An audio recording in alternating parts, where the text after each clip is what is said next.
Hello दोस्तों, चलिए आज फिर लेकर आए हैं बिहार पुलिस के लिए 40 इंपॉर्टेंट क्वेश्चन जो आपको एग्जाम में काफ़ी हेल्प करेगा। तो चलिए क्लास शुरू करते हैं। इससे पहले चैनल पर नए हैं तो चैनल को सब्सक्राइब कर लीजिए और वीडियो को लाइक कर दीजिए। तो चलिए पहला प्रश्न पढ़ते हैं। पहला प्रश्न है कि भारत अभियान के समय महमूद गजनवी के साथ आने वाला विद्वान कौन था। तो महमूद गजनवी के साथ आने वाला विद्वान कौन था, वो था अलबरूनी, ध्यान रखिएगा। और इनके साथ कौन कौन आए थे, तो उत्बी आया था और फिरदौसी, ध्यान रखिएगा, फिरदौसी। ध्यान रखिएगा कि अलबरूनी के द्वारा कौन सा पुस्तक लिखा गया है, तो वो लिखा गया है किताब उल हिंद, किताब उल हिंद या तहकीक ए हिंद, ध्यान रखिएगा, तहकीक ए हिंद। इसके बाद ध्यान रखिएगा कि महमूद गजनवी के द्वारा भारत पे पहली बार आक्रमण कब किया गया था, तो 1001 ईस्वी में किया गया था। और भारत पे कितने बार आक्रमण किया था, तो 17 बार किया था। और इस 17 में से सबसे चर्चित इसका आक्रमण कौन था, तो वो था 1025 का। ध्यान रखिएगा कि सोमनाथ मंदिर को कब लूटा था, तो 1025 ईस्वी में लूटा था। तो उस समय वहाँ के शासक कौन थे, भीम प्रथम। कौन थे, भीम प्रथम, 1025 ईस्वी में, ध्यान रखिएगा। इसके बाद है हाइट हाउस क्या है। तो ये जो हाइट हाउस है ये क्या है, ये हाइट हाउस है, ये क्या है, तो अमेरिका राष्ट्रपति की निवास स्थान है। ध्यान रखिएगा कि अमेरिका के राष्ट्रपति का निवास स्थान कौन सा है, तो हाइट हाउस है। इसके बाद है कि असम की राजधानी कहाँ है। ध्यान रखिएगा जो असम की राजधानी है वो कहाँ पे है, तो वो है दिसपुर। ध्यान रखिएगा असम की राजधानी कहाँ है, दिसपुर है। इसके बाद है कि असम का प्राचीन नाम क्या है। तो ध्यान रखिएगा कि जो असम का प्राचीन नाम है वो है प्रयाग ज्योतिषपुर। ध्यान रखिएगा, और कहीं कहीं कामरूप दी देता है। ध्यान रखिएगा कामरूप। ध्यान रखिएगा कि असम का प्राचीन नाम क्या है, तो प्रयाग ज्योतिषपुर और कामरूप। इसके बाद है मौलिक अधिकारों का उल्लेख संविधान के किस भाग में किया गया है। तो ध्यान रखिएगा कि मौलिक अधिकारों का उल्लेख संविधान के किस भाग में किया गया है, ये किया गया है भाग 3 में किया गया है। किस में किया गया है, भाग 3 में। इसके बाद ध्यान रखिएगा कि वर्तमान समय में मौलिक अधिकारों की कुल संख्या कितनी है, 6। और प्रारंभ में कितने थे, तो 7। कितना था मौलिक अधिकार प्रारंभ में, 7। ध्यान रखिएगा कि कौन अब मौलिक अधिकार नहीं है, तो वो है संपत्ति के अधिकार। ध्यान रखिएगा संपत्ति का अधिकार एक वैधानिक ये क्या है, तो अधिकार है। इसके बाद ध्यान रखिएगा कि इसका चर्चा किस अनुच्छेद में किया गया है, तो अनुच्छेद 12 से 35। ध्यान रखिएगा 12 से 35 में किसका चर्चा किया गया है, तो मौलिक अधिकार का। इसके बाद है कि ठोस कोण की इकाई क्या है। तो ठोस कोण की इकाई क्या है, तो वो है अस्टेरेडियन। क्या है, अस्टेरेडियन है। इसके बाद दाब के एसआई मात्रक क्या होता है, तो पास्कल होता है। तरंगदैर्घ्य का एसआई मात्रक क्या होता है, तो एंगस्ट्रम होता है। और वायुमंडलीय दाब का एसआई मात्रक क्या होता है, तो वो बार होता है। इसके बाद है कि राज्य के नीति निर्देशक सिद्धांत को किस देश के संविधान से लिया गया है। तो ध्यान रखिएगा कि जो राज्य के नीति निर्देशक सिद्धांत है ये कहाँ से लिया गया है, ये लिया गया है आयरलैंड के संविधान से लिया गया है। ध्यान रखिएगा।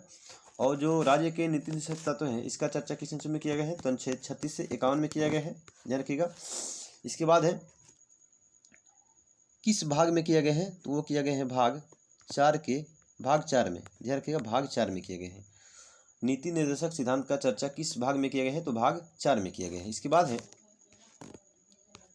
राष्ट्रीय विकास परिषद की अध्यक्षता कौन करता है। तो राष्ट्रीय विकास परिषद की अध्यक्षता कौन करते हैं, तो वो करते हैं प्रधानमंत्री। ध्यान रखिएगा प्रधानमंत्री। इसकी स्थापना कब की थी, 6 अगस्त 1952 ईस्वी में। और इसका हेड कौन होते हैं, तो राष्ट्रीय विकास परिषद। ध्यान रखिएगा कि योजना आयोग को जो पंचवर्षीय योजना होती है इसके द्वारा लागू किए जाते हैं, तो वो पंचवर्षीय योजना को अंतिम अनुमोदन कौन करता है, तो राष्ट्रीय विकास परिषद करते हैं। ध्यान रखिएगा राष्ट्रीय विकास परिषद की स्थापना 6 अगस्त 1952। इसकी हेड कौन होते हैं, तो पीएम होते हैं। इसके बाद है कि मीनाक्षी मंदिर कहाँ पर स्थित है। तो जो मीनाक्षी मंदिर है ये कहाँ पर स्थित है, तो ये तमिलनाडु के मदुरई में स्थित है। ध्यान रखिएगा तमिलनाडु के मदुरई में स्थित है। इसके बाद ध्यान रखिएगा कि पांडव वंश की राजधानी कहाँ थी, तो मदुरई में ही थी। ध्यान रखिएगा। इसके बाद है कि कचारी जनजाति किस राज्य की निवासी है। तो कचारी जनजाति कहाँ पाई जाती है, ये पाई जाती है असम राज्य में। ध्यान रखिएगा असम राज्य में। इसके बाद है कि बीबी का मकबरा किसका कब्र है। तो जो बीबी का मकबरा है ये किसका कब्र है, तो ये औरंगजेब की पत्नी का कब्र है। कहाँ पे है, तो महाराष्ट्र के औरंगाबाद में है। ठीक है। इसकी पत्नी का नाम था दिल रासो बानो बेगम। क्या था, तो दिल रासो बानो बेगम था। ध्यान रखिएगा कि जो औरंगजेब था इसका शासनकाल कब से कब से था, वो था 1658 से लेकर 1707 तक था। ध्यान रखिएगा इसका मृत्यु कब हुआ था, तो 1707 ईस्वी में हुआ था। और ध्यान रखिएगा कि जो औरंगजेब था इसका जन्म कब हुआ था? तो 1818 ईस्वी में हुआ था। कहाँ पे? तो गुजरात के दोहाद में हुआ था। कहाँ पे हुआ था? तो गुजरात के दोहाद में। इसे जिंदा पीर, ध्यान रखिएगा कि जिंदा पीर किसे कहा जाता है? आलमगीर के नाम से किसे जाना जाता है? तो औरंगजेब को जाना जाता है। और ध्यान रखिएगा कि अंग्रेजों के साथ पहला संघर्ष करने वाला कौन सा मुगल बादशाह था? तो वो था औरंगजेब।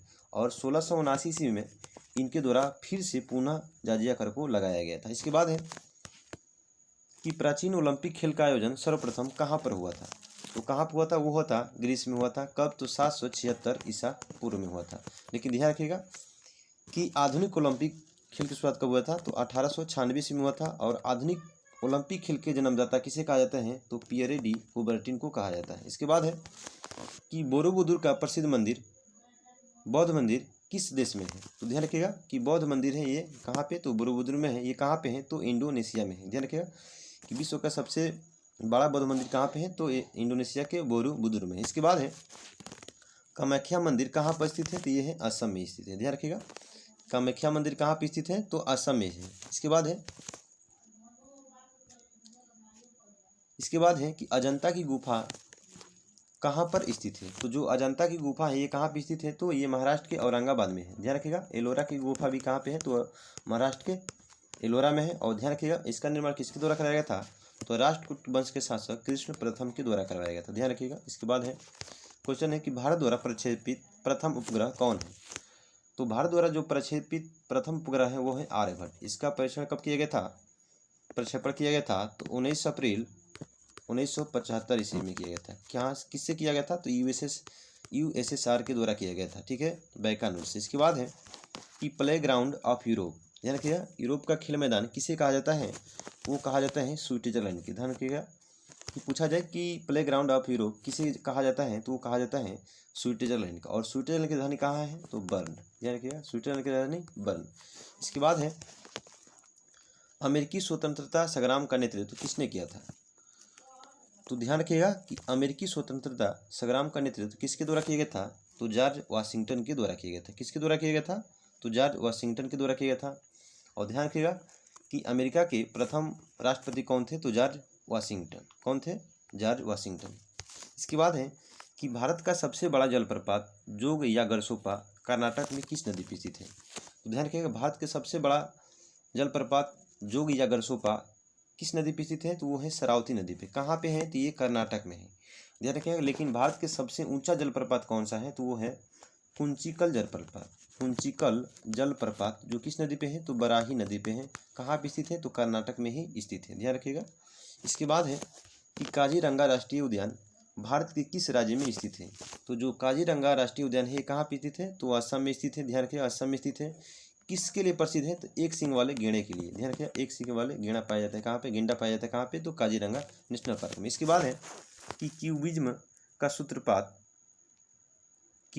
सूत्रपात किसने किया? ध्यान रखिएगा कि जो क्यूबिज्म का सूत्रपात किसके द्वारा किया गया था? तो पाब्लो पिकासो के द्वारा किया गया था। ध्यान रखिएगा। इसके बाद है कि रणथंभौर राष्ट्रीय पार्क किस राज्य में है? तो जो रणथंभौर है ये कहाँ पे है? तो ये है राजस्थान में। कहाँ पे है? राजस्थान में। भरतपुर भी क्या है? भरतपुर पंछी अभयारण्य ये कहाँ पे है? तो राजस्थान में। इसके बाद है कि नासिक शहर किस नदी के किनारे बसा हुआ है? तो जो नासिक शहर है ये कहाँ पे बसा हुआ है? तीन गोदावरी नदी के तट पे बसा हुआ है। कौन सा? तो नासिक शहर। ध्यान रखिएगा। और जो गोदावरी नदी है कहाँ से निकलती है? तो नासिक से ही निकलती है। ध्यान रखिएगा नासिक से निकलती है। इसके बाद है नासिक में सबसे ज़्यादा क्या होता है? तो संतरे की खेती। ध्यान रखिएगा कि संतरे की खेती कहाँ होती है? तो नासिक में होती है। इसके बाद है कि लक्षद्वीप समूह कहाँ पर स्थित है? तो जो लक्षद्वीप समूह है वो कहाँ पर स्थित है? वो अरब सागर में स्थित है। और ये प्रवाल भित्ति से बना हुआ है। ध्यान रखिएगा प्रवाल भित्ति यहाँ पे पाए जाते हैं लक्षद्वीप में। लक्षद्वीप में कुल द्वीपों की संख्या कितनी है? तो 36 है। और लक्षद्वीप की राजधानी कहाँ है? तो वो है कावारती। ध्यान रखिएगा कावारती। और ध्यान रखिएगा कि सर्वाधिक शिक्षित केंद्र शासित प्रदेश कौन सा है? तो वो है लक्षद्वीप। इसके बाद है कि चाय अनुसंधान केंद्र कहाँ पर स्थित है? तो जो चाय अनुसंधान केंद्र है ये कहाँ पर स्थित है? ये है असम की जोरहाट में स्थित है। ध्यान रखिएगा कि चाय अनुसंधान केंद्र कहाँ पे है? तो असम के जोरहाट में से स्थित है। और ध्यान रखिएगा कि सर्वाधिक चाय का उत्पादन कहाँ होता है? तो असम में होता है। कहाँ पे? तो असम में। भारत में सर्वाधिक चाय का उत्पादन असम में। इसके बाद है कि लाल सागर का रंग लाल क्यों दिखाई देता है? तो लाल सागर का जो लाल रंग दिखता है क्यों दिखता है? तो लाल शैवाल के कारण। इसके बाद है कि विश्व के सबसे लंबी चौड़ी नदी कौन सी है? तो विश्व के सबसे जो लंबी चौड़ी नदी है वो कौन सी है? वो है अमेजन नदी। ध्यान रखिएगा, अमेजन नदी अपवाह तंत्र के क्षेत्र से सबसे चौड़ी नदी है अमेजन नदी। और ध्यान रखिएगा, विश्व के सबसे लंबी नदी कौन सी है? तो वो है नील नदी। ध्यान रखिएगा, इसे मिस्र का उपहार कहा जाता है। इसके बाद है कि रघुवंशम के लेखक कौन है? तो रघुवंशम के लेखक कौन है? तो वो है कालिदास। ध्यान रखिएगा, कुमार संभव। ध्यान रखिएगा, कुमार संभव और अभिज्ञान शकुंतलम किसकी पुस्तक है? तो कालिदास की। इसके बाद है मुद्रा राक्षस के लेखक कौन है? तो विशाख दत्त है। ठीक है, ध्यान रखिएगा, विशाख दत्त। इसके बाद है गबन रंगभूमि गोदान, ये सबका किसका है? तो मुंशी प्रेमचंद का है। इसके बाद है असम केसरी के नाम से किसे जाना जाता है? तो ध्यान रखिएगा कि असम केसरी के नाम से किसे जाना जाता है? तो अंबिका गिरी राय चौधरी को। ध्यान रखिएगा, असम केसरी के नाम से किसे जाना जाता है? तो असम केसरी के नाम से किसे जाना जाता है? वो जाना जाता है अंबिका गिरी राय चौधरी को। इसके बाद है आपका क्वेश्चन है कि भारत का नेपोलियन किसे कहा जाता है? तो जो भारत का नेपोलियन कहा जाता है वो किसे कहा जाता है? वो कहा जाता है समुद्रगुप्त को। ध्यान रखिएगा कि भारत का नेपोलियन किसे कहा जाता है? तो समुद्रगुप्त को कहा जाता है। इसके बाद जो क्वेश्चन है, ध्यान रखिएगा, इसके बाद जो क्वेश्चन है भारत का नेपोलियन किसे कहा जाता है? तो समुद्रगुप्त को। बिल्कुल सही है, ध्यान रखिएगा। इसके बाद है ईरान का नेपोलियन किसे कहा जाता है? तो नादिर शाह को। ध्यान रखिएगा, नादिर शाह। और हिंदू नेपोलियन के नाम से किसे जाना जाता है? तो स्वामी विवेकानंद को। ध्यान रखिएगा कि हिंदू नेपोलियन के नाम से किसे जाना जाता है? तो स्वामी विवेकानंद को जाना जाता है। इसके बाद है कि सोना का अपेक्षिक घनत्व कितना होता है? तो जो सोना का अपेक्षिक घनत्व होता है वो कितना होता है? वो होता है 19.30। ध्यान रखिएगा, 19.30 होता है। और इसका परमाणु संख्या कितना होता है? तो ये होता है 79। ध्यान रखिएगा, परमाणु संख्या कितना होता है? 79 होता है। इसके बाद है कि डायनेमो का आर्मेचर किसका बना होता है? तो जो डायनेमो होता है इसका आर्मेचर किसका बना होता है? तो इस्पात का बना होता है। ध्यान रखिएगा कि सर्वाधिक प्रत्यास्थता किसकी होती है? तो इस्पात की होती है। इसके बाद है कि गेटवे ऑफ इंडिया की स्थापना किस वर्ष की गई थी? तो ध्यान रखिएगा कि गेटवे ऑफ इंडिया की जो स्थापना की गई थी कब की गई थी? तो 1911 ईस्वी में है। और ये कहाँ पे है? तो मुंबई में है। ध्यान रखिएगा, लेकिन ध्यान रखिएगा इंडिया गेट की स्थापना कब की गई थी? तो 1921 ईस्वी में। 1921 ईस्वी में। ये कहाँ पे है? तो दिल्ली में। इसके बाद है कि पानीपत का तृतीय युद्ध कब लड़ा गया था? तो जो पानीपत का तृतीय युद्ध था वो कब लड़ा गया था? वो लड़ा गया था 1761 ईस्वी में। किसके बीच लड़ा गया था? तो अहमद शाह अब्दाली और सदाशिवराव भाव के बीच लड़ा गया था। मराठा और अहमद शाह अब्दाली के बीच लड़ा गया था 1761 ईस्वी में। इसके बाद है कि 1857 के विद्रोह में कानपुर में विद्रोहियों का नेतृत्व किसने किया था? तो ध्यान रखिएगा कि कानपुर से 1857 के विद्रोह का नेतृत्व किसके द्वारा किया गया था? तो नाना साहेब के द्वारा किया गया था। ध्यान रखिएगा, नाना साहेब। इसके बाद ध्यान रखिएगा कि नाना साहेब का नाम क्या था? मूल नाम तो वो था धुंधु पंत। ध्यान रखिएगा, धुंधु पंत। और नाना साहेब के सेनापति कौन था? तो तात्या टोपे। ध्यान रखिएगा, तात्या टोपे। इसके बाद है कि फ्यूहरर के नाम से किसे जाना जाता है? तो फ्यूहरर के नाम से किसे जाना जाता है? तो वो जाना जाता है हिटलर को, जो जर्मनी के चांसलर था। ध्यान रखिएगा। और इसके द्वारा नाजीवाद, ध्यान रखिएगा कि नाजीवाद के संस्थापक किसे माना जाता है? तो ये माना जाता है हिटलर को। और हिटलर के ही द्वारा एक उपाधि दी गई है सुभाष चंद्र बोस को, नेताजी। ध्यान रखिएगा कि नेताजी सबसे पहले किसके द्वारा कहा गया था? तो हिटलर के द्वारा कहा गया था। किसे? तो सुभाष चंद्र बोस के। इसके बाद ध्यान रखिएगा कि जो देख रहे हैं ये मुसोलिनी, ये कहाँ के शासक था? ये था इटली का। ध्यान रखिएगा, मुसोलिनी कहाँ का था? तो इटली का था। इसका जन्म कब हुआ था? तो 1883 ईस्वी में हुआ था। ध्यान रखिएगा। इसके बाद है ये जो है किसका संस्थापक था? तो फासिज्मवाद। ध्यान रखिएगा, फासिज्मवाद के संस्थापक कौन था? तो मुसोलिनी, जो कहाँ के था? इटली के था। इसके बाद है विधान परिषद धन विधेयक को अपने पास अधिकतम कितने दिनों तक रोक सकता है? तो जो विधान परिषद होता है धन विधेयक को कितने दिनों तक रख सकता है अधिकतम? वो रख सकता है मात्र 14 दिनों तक। ध्यान रखिएगा, कितने दिनों तक रख सकता है? ये 14 दिनों तक रख सकता है। इसके बाद है धन विधेयक की परिभाषा किस अनुच्छेद में दी गई है? तो अनुच्छेद 110 में। इसके बाद है महाभाष्य का संबंध किससे है? तो जो महाभाष्य का संबंध है किससे है? तो वो है व्याकरण से। ध्यान रखिएगा कि महाभाष्य के संबंध किससे हैं? तो वो है व्याकरण से। इसके बाद है कि सार्क का पहला अध्यक्ष कौन था। तो सार्क के जो पहले अध्यक्ष थे वो कौन थे, वो थे एच.एम. इरशाद। ध्यान रखिएगा कौन थे, एच.एम. इरशाद। इसमें इसकी स्थापना कब की गई थी, तो 8 दिसंबर 1985 ईस्वी में की गई थी। इसका मुख्यालय कहाँ पे है, तो काठमांडू में है। ध्यान रखिएगा इसमें कुल कितने देश हैं, 8 हैं। कौन कौन है, तो चलिए देखते हैं। अफगानिस्तान, पाकिस्तान, इंडिया, नेपाल, भूटान और बांग्लादेश। ध्यान रखिएगा बांग्लादेश 1 2 3 4 5 6 हुआ। इसके बाद है मालदीव और श्रीलंका। टोटल देश कितने हैं, तो 8 हैं।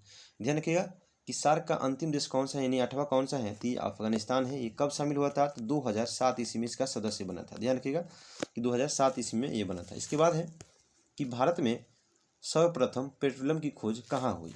तो ध्यान रखिएगा कि भारत में पहली बार पेट्रोलियम की खोज कहाँ हुई थी, तो वो डिगबोई में हुई थी। कब, तो 1901 ईस्वी में। ठीक है, ये डिगबोई कहाँ पे है, तो ये है असम। ध्यान रखिएगा असम में ये स्थित है। इसके बाद है गेहूं का अग्रणी उत्पादक देश कौन सा है।